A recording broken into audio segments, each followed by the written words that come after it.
Hello, everyone, and welcome and a warm welcome to another enriching episode of ECellVIT's official podcast, Ruminate. My name is Ms Mihir, and I will be your host for the day.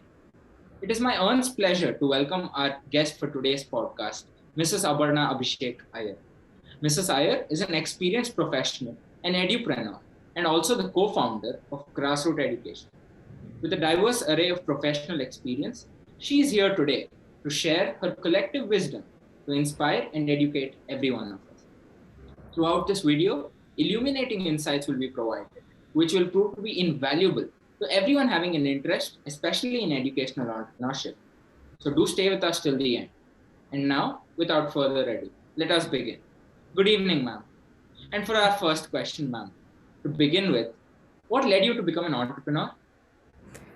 I think it was the drive to help people, and I was confident that whatever I was offering as a business will create value in people's lives in some way. So I started out as a career counselor, and I knew that whatever insights I had to share with them would be valuable. So that was the only fact that led me to become an entrepreneur. Yeah. Great, ma'am. I think it's all about the confidence one has in being able to deliver. I think that matters at the end of the day. Exactly. And of course, you have to have those skills yourself to be able to run the business yourself for a while before you hire someone else. So that confidence, along with, of course, knowing that this idea would work. Yes, definitely. And secondly, you had a significant stint as a professional before you began your entrepreneurial journey. That's right. Can you elaborate on the impact that it has had specifically in shaping you as an entrepreneur? It didn't shape me as an entrepreneur, because you learn a lot after you become an entrepreneur, not while you're thinking about it. But it did shape me a lot of in a great way in running my own business. So you learn small things as to how people behave in a professional setup, how people behave in crisis situations, how people handle negative feedback, just basically dealing with people, communication, negotiation, selling, persuading. You learn those things when you work in a professional setup. And of course, you learn how a business is run, right? All the functions of a business. Whether you are in a conventional, traditional, big company, or whether you're in a startup, you pick those insights when you work in such a setup. So it definitely helped me in that way. Right, of course. Yeah. But also, since we have spoken on those lines, what are the pros and cons one should consider before entering or venturing into entrepreneurship? Okay, this is very personal to every individual who wants to set out in this journey, right? So I'll only talk about the pros and cons that I considered when I started out, because everybody's journey and lives are different. So the only thing that I considered as an advantage was taking risk. I mean, if I didn't take the risk at the time and leave a stable job to start out something that was uncertain, I wouldn't be, I wouldn't have done Grassroot, or I wouldn't have taken Grassroot to whatever it is today. And the con was obviously that I was leaving a stable job and not going to be earning salary for a while. So you'll have to probably be able to deal with that. So that was one disadvantage. But it's all about dealing with the disadvantage and working along with whatever benefits you gain in the journey. So it was about that for me. And I knew that the disadvantage was a passing thing.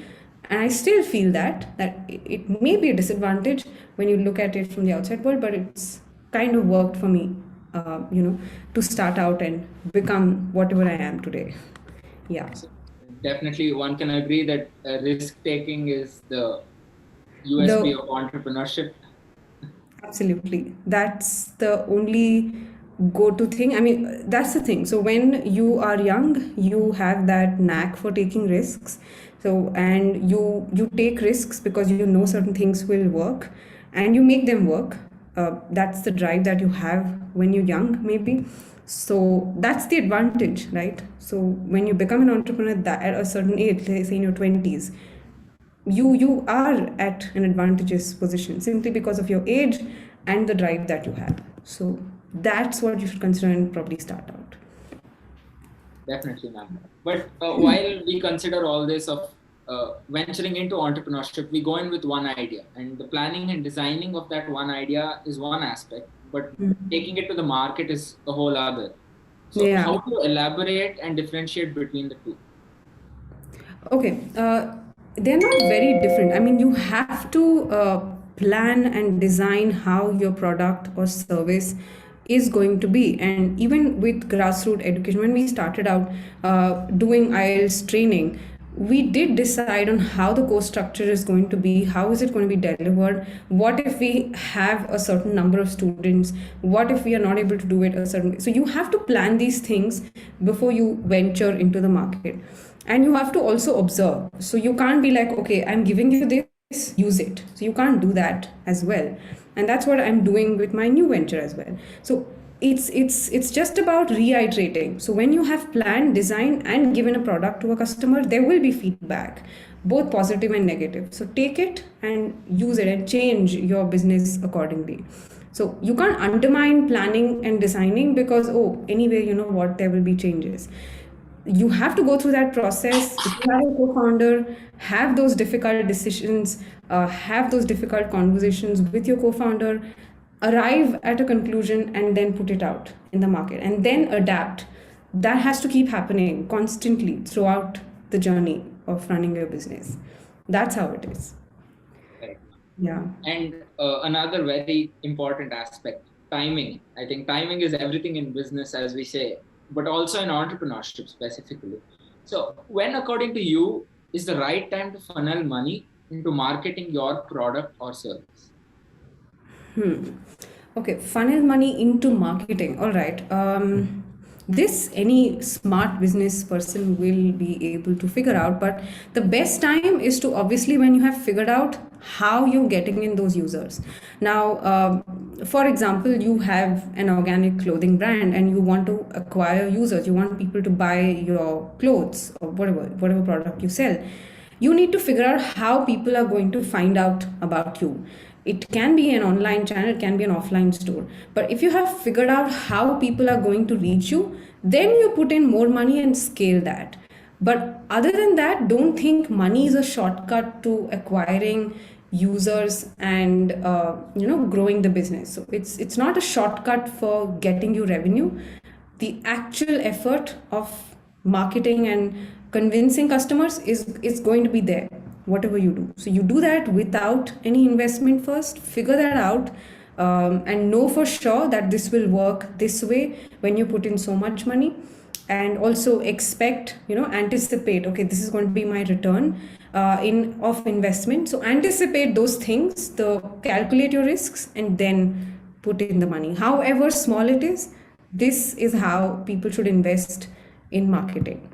That's how it is. So it's to put it in a nutshell, you're saying find out what works best for your product or service and then invest money in that direction. Exactly, because nobody can come and teach you that, or money can't solve that problem. It can solve to some extent. Like, for example, you have an app, you want people to sign up on the app, you pay them money, they will sign up. But can that be, will those people convert to your paid customers, or will those people contribute to the revenue of your business? We don't know that. So, unless you are actually acquiring your target audience, you're not going to get money out of them. So it has to be a very smart, calculated move of investing money only when you're sure of whether these users will use your product or service. That's when you put in the money. Right, ma'am, of course. And another aspect being the most successful business professionals happen to be patient by virtue. And expecting immediate returns has always seemed to leave entrepreneurs in despair. So on that note, when do you think is the right time to start expecting money from your customer? Okay, but your first statement that patience is not something that I don't think on all entrepreneurs are patient. I don't call myself patient in making those decisions or putting those decisions into actions. Having said that, about asking money and expecting returns from a business are two different things, right? So when you're asking money, It means that you feel that people will find value for your business when they pay for it. So if you feel they will find the value, ask money. Why do you hesitate to ask? And maybe in a certain way we are wired that, oh, if someone asks you money, it's like cheating or something. It's not that. So but if you feel that this can go along as a free thing for a while and then you charge them later on, that's also okay. But you have to know that, okay, at this point I'm going to ask money from the people. So that is different for different businesses. And nowadays with the tech ideas and tech startups, it's all that. So you have a lot of free users and then you think about a business model. But in conventional small businesses, you may be charging money right from day one, and they function a certain way. So it's about you again. But if you feel that people will value it only if they pay for it, ask money. And the second point, as in expecting returns from the business, that you have to be patient. I mean, there is no way that the business is going to become like a unicorn, or like it's going to become Asian Paints, Hindustan Unilever the next day. So you have to know that you started out this journey because you want to reach that place someday. But that is like a journey. It cannot be that you're imagining that and thinking, oh, today I didn't do this, it's not happening. It's not that. So it's about how much improvement you made from yesterday to today. So that's all you can see. You can't expect returns. And most important, if you're talking about returns, you're talking about salary, you're talking about having employees, having an office. Those are not milestones. Milestones is only the growth of the business in terms of numbers, customers, revenue. Those are your milestones. So maybe if you're not getting to these milestones at all, then there's a problem. I mean, then you sit and think about what's the problem, but not when things are going fine and you're still thinking, oh, this is not working. That can't happen, right? So I gave a long answer to that question. No, that was very detailed and to the point. But moving on, ma'am. Honestly, on a fun note, that day doesn't seem far when the number of startups in India exceeds the number of Bollywood movies released that year. That is the growth rate of startups and also the competition around. That's true. What are those specific differentiating factors that help only a few of these companies sustain? Okay. According to me, this is just according to me, people may have different views and everything, and it's the founders. So it's the people who run the business. They are the differentiating factors because everything revolves around them. So how a certain product or a service looks like is decided by the founders, and hence if it's good, it will run. If it's not good, it's not going to run. How your staff are going to behave with customers, or how your staff are going to behave in an office setup to you as a business owner, that also is upon how you behave with them, how you set out their targets, right? And also everything, small things like reacting to a negative feedback, reacting to a positive feedback, reacting to failure, reacting to success, all of these affect the business in some way or the other. So the differentiating factor is the founder. I mean, if you have that vision for your business and you know that this is going to work, then nobody's going to stop you. But it's just that the attitude is not going to help. Just the attitude will not help. Having everything, having the skill basically to run the business is also necessary. That is the differentiating factor. That's why probably most people start out and then they are like, no, this is not for me. So yeah, founders it is. Yeah. So you have come up with a new initiative of your own, a Wise Fellow. And can you explain more about it and how you plan to develop and market the product? Yeah, so Wise Fellow is for students. So this particular platform that we're trying to build is for students like you to interact about anything education. Now, you guys may be using different platforms, having private closed channels discussing this topic, discussing that agenda. And if you're preparing for CAT, there's another group. If you're preparing for college exams, there's another group. So this particular platform brings together all of these agendas that a student may have and ask them. You use this to talk and solve all your queries here. That's Wise Fellow. How do I develop that product? Obviously, we are right now just using a ready-made solution for the students to interact. But marketing as such, as I said, I mean that's how I believe in running my business as well. So I'm not going to spend in paid marketing as of now. We're just trying to reach out to college students ourselves, just tell them about Wise Fellow and doing it the traditional way, making them use it, asking them to find value in it and work on the feedback and everything. So it's just that we're doing the traditional way now, but obviously once we've figured the way out of acquiring users, we'll put in money into paid marketing. That's how it's going to be. That's great to know, ma'am. But another specific question to continue about Wise Fellow. Mm-hmm. What relevance does it have for students who do not take exams, and also how does it benefit them?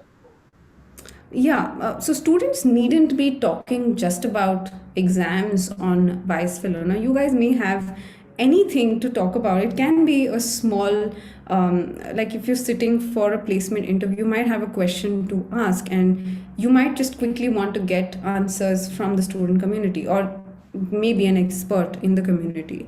Or it can be just a concept that you guys studied at college and you want to get yourself clarified on that. Or it can be these simple questions like sitting for CAT is good, sitting for GATE is good, or sitting for placements is good. Like these are questions that run in students' minds, and you can get answers to literally anything on Wise Fellow. And the best part is it is going to be student-led, which means your seniors may be using the platform or your juniors may also be benefiting from whatever questions you ask. So that's how it's relevant to any student studying anything, literally anything. Yeah. So might I dare to conclude that Wise Fellow is a student community online portal of sorts? Yeah, it's like Quora or LinkedIn for education. Yeah, for students. Yeah, for LinkedIn, you find your professional connections, whereas Wise Fellow is going to be about finding students preparing for a certain test or just pursuing a career path, maybe. So that's how we see Wise Fellow. Right.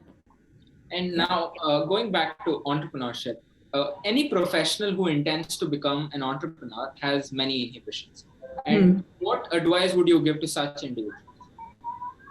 Okay, again, these inhibitions, I can't comment on those inhibitions because they are valid. Everybody has to sustain themselves personally as well. There are things that you need to take care at home, and you can't irresponsibly shy away from that fact. So those inhibitions are personal. Again, I will only talk about my inhibitions.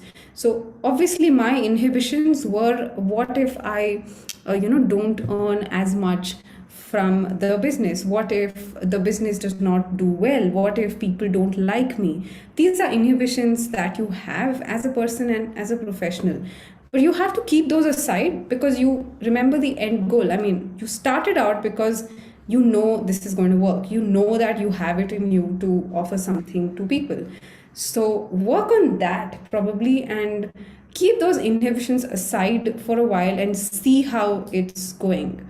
I mean, it can be that you're doing this while you are at a full-time job, or it can be that you're leaving your full-time job and pursuing on. It can be anything, but just go through that journey and see if those inhibitions are still stopping you grow as an entrepreneur. Maybe then, it's time to call it quits.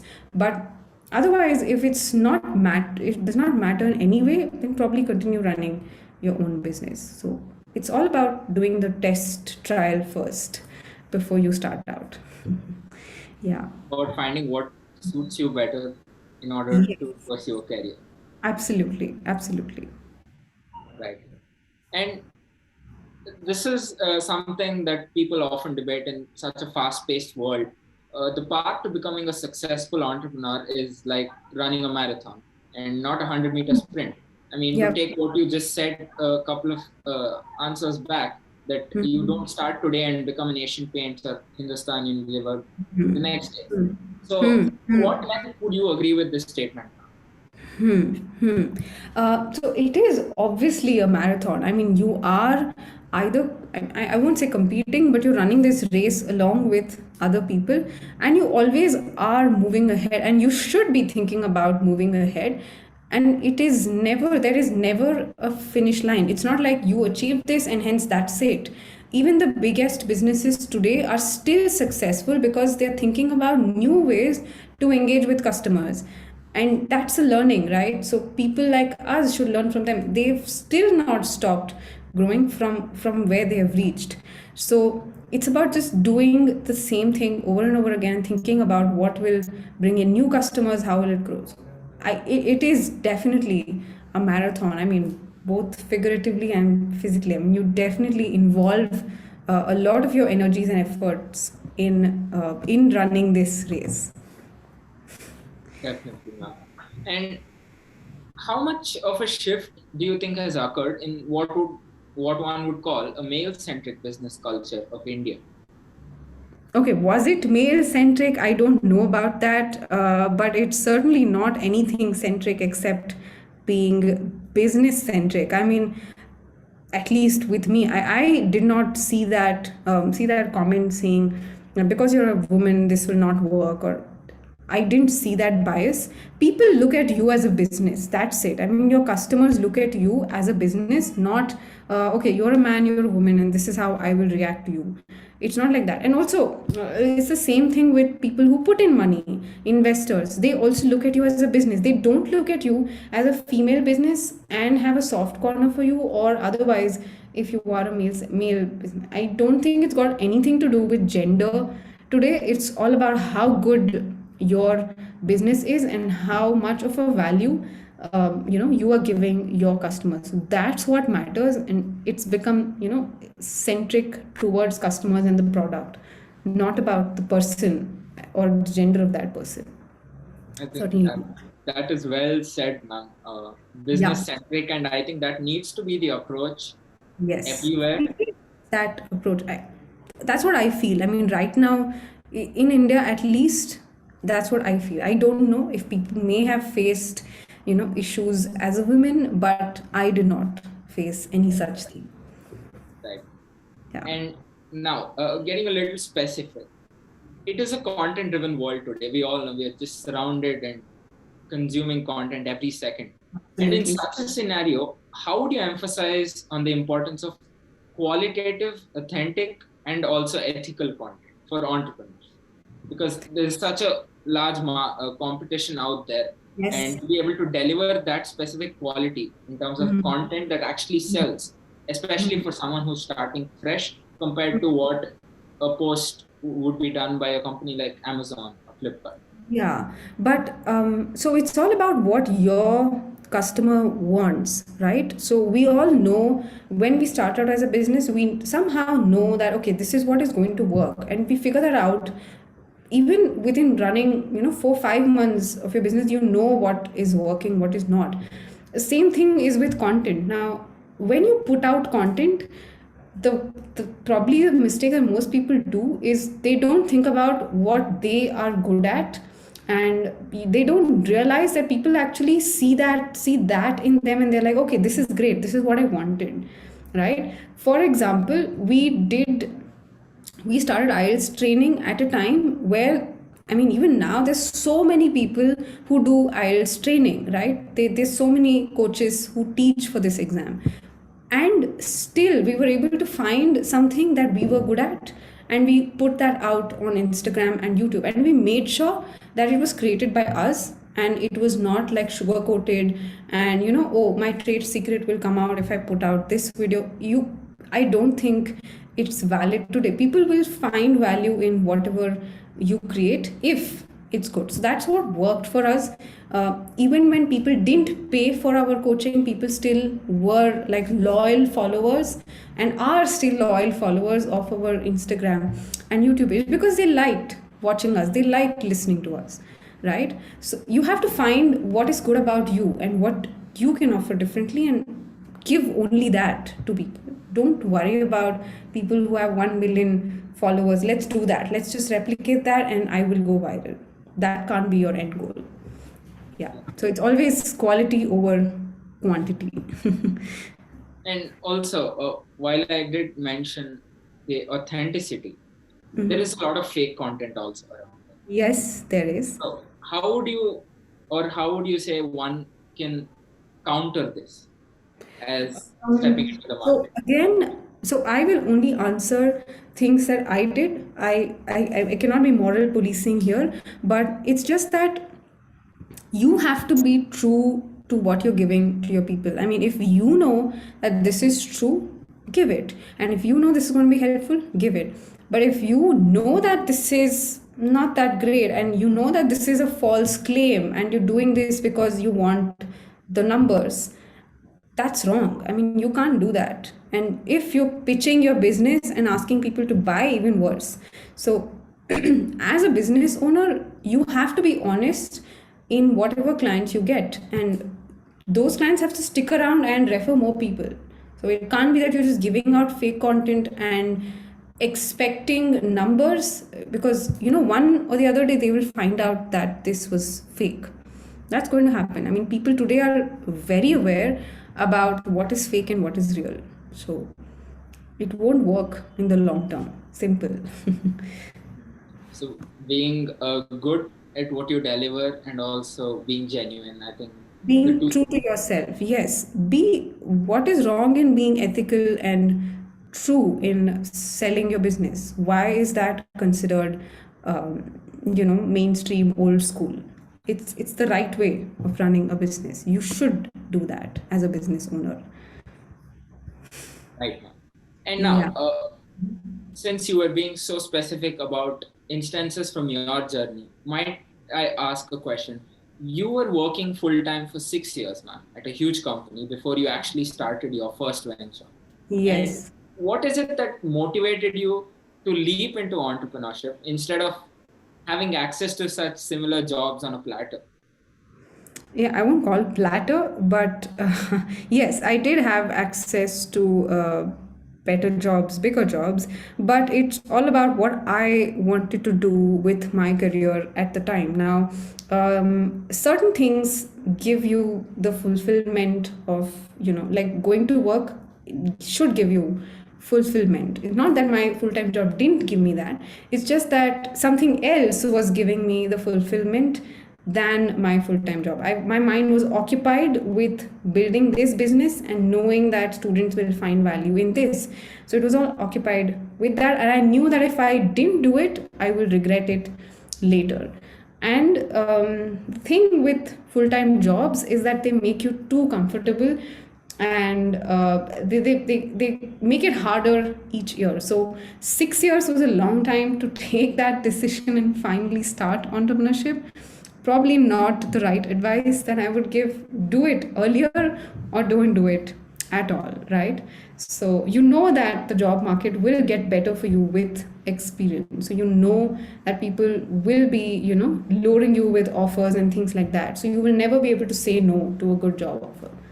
But if you want to become an entrepreneur, do it. Like, that's it. Like, don't think about all of these things, and don't go behind things that don't give you that happiness. Simple. Yeah. It's full circle, man. We go back to the risk taking. Just take the plunge. Yes. Yes, take the plunge, but very calculated plunge. Do it thinking about the consequences, everything, like the planning and the designing of the idea, the marketing. Do all of that homework and then start out. That's what you should be doing. And yes, ma'am.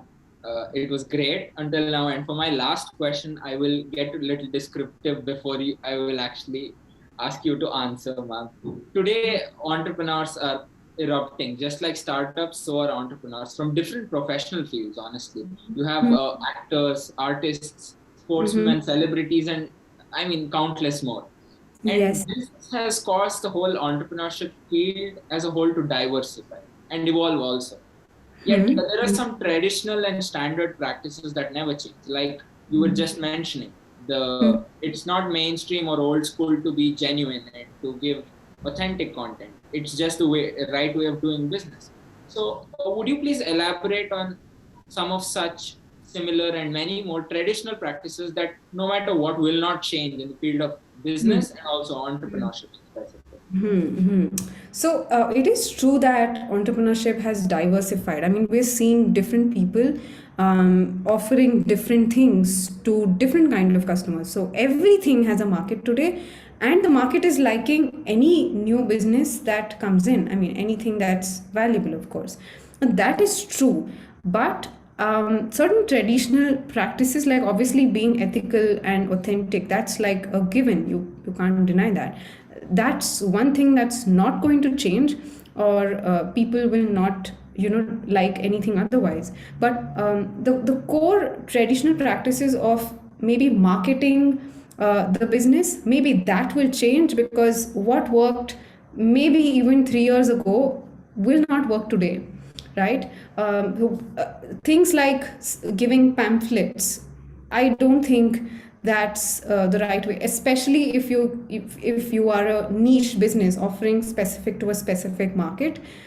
It's not going to work if you just distribute pamphlets for newspaper. That will change. Or it's not work if you stand out of college and distribute. That also will not work. So you will have to figure out things that work today. That's definitely going to change. But what will not change is how you run the operations. I mean, how you hire a team, how you do your finances, how you probably just coach people. For example, I am a coach, so that cannot change. The coaching process remains the same.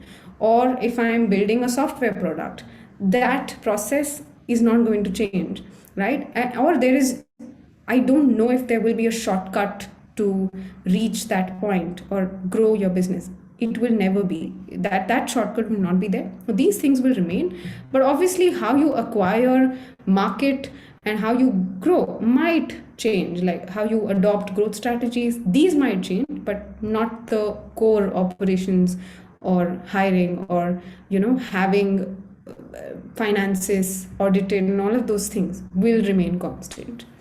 That's so, what I can I sum it up by saying the internal functioning is like the fundamentals of any business Yes. and an entrepreneur, but the interaction with the customers or any other businesses, the B2B and B2C might evolve, but not the internal functioning. That is like the fundamental. Exactly. Yeah. So that's still going to remain as it is. And every business has to figure out what their business model is, still have to, go through the same process that any other business does. So, yeah. Right, ma'am. That was great.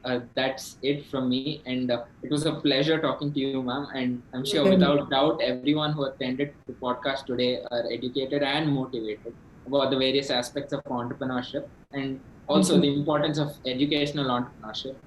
So thank you, ma'am. Thank you once again for sharing your valuable time and experience with us. Thanks, Mihir, for having me. I had a nice time as well. So this is it from me, viewers. The end of the 7th episode of Ruminate, featuring Ms Aparna Abhishek Iyer. Do like this podcast and stay tuned for our next episode. And don't forget to hit the bell icon to subscribe for many more of our podcasts if you haven't already. Thank you.